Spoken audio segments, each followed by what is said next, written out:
ज्येष्ठा महीने में कभी मौका लगे अपने जीवन में और तुम्हें लगे कि मेरे जीवन में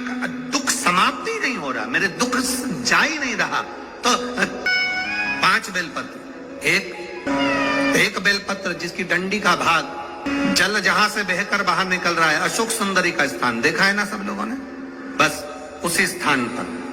पहली बेलपत्र। दूसरी बेलपत्र पार्वती जी के स्थान पर, अर्थात जो जलाधारी है वहां पर। तीसरी बेलपत्र शंकर भगवान के शिवलिंग के सम्मुख में जहां आप बैठे हो वहां बैठकर डंडी का भाग विपरीत दिशा में रखकर, तीसरा बेलपत्र। चौथा बेलपत्र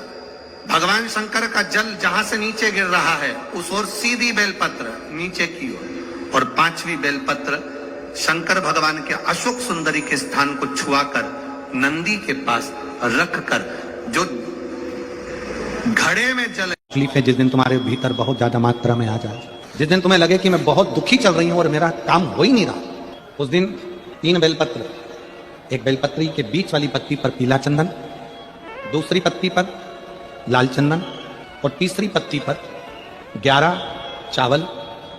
गीले, पानी में उसको थोड़ा सा भिगो लें या धो लें, 11 चावल गीले शिव जी की उस पत्ती पर रखिए। सबसे पहला पीला चंदन का बेलपत्र, दूसरे नंबर पर लाल चंदन का बेलपत्र, तीसरे नंबर पर जो 11 चावल आपने धोकर रखे हैं वो हाथ की हथेली में रखना है और हाथ की हथेली में रखकर अपनी कामना कर कर भगवान शंकर से विनय कर कर पंचाक्षर मंत्र नमः शिवाय या षडाक्षर मंत्र ओम नमः शिवाय या श्री शिवाय नमस्तुभ्यम बोलकर उस बेलपत्र पर सीधे हाथ में रखकर उल्टे हाथ का स्पर्श कर कर बाबा से अपने मन के भाव कहकर शंकर के शिवलिंग पर उसे समर्पित कर दीजिए। 1 ही लोटा जल, जहां से जल बहता है उस जल बहने वाली जगह पर 3 बार उस जल को अपनी कामना कर कर श्री शिवाय नमस्तुभ्यम या पंचाक्षर मंत्र या षडाक्षर मंत्र बोलकर 3 बार उस स्थान पर गिरा दीजिए। गिराने के बाद में बाबा से विनय कर कर अक्षत वाली जो बेलपत्र है, एक बेलपत्र और एक अक्षत उसमें से अपने लिए लेकर आ जाओ। उसको 2 महीना 3 महीना अपने घर में रखिए। जितना भी दुख है धीरे धीरे बाबा समाप्त कर कर खुशियां घर में लेकर आ। कोई न कह दिया वास्तु के हिसाब से तुम्हारी बाथरूम गलत बनी है, तुम्हारा दरवाजा बना है गलत, तुम्हारा रसोई घर गलत बना हुआ है, सीढ़ियां गलत बनी है, ये गलत बना है, वो गलत बना है,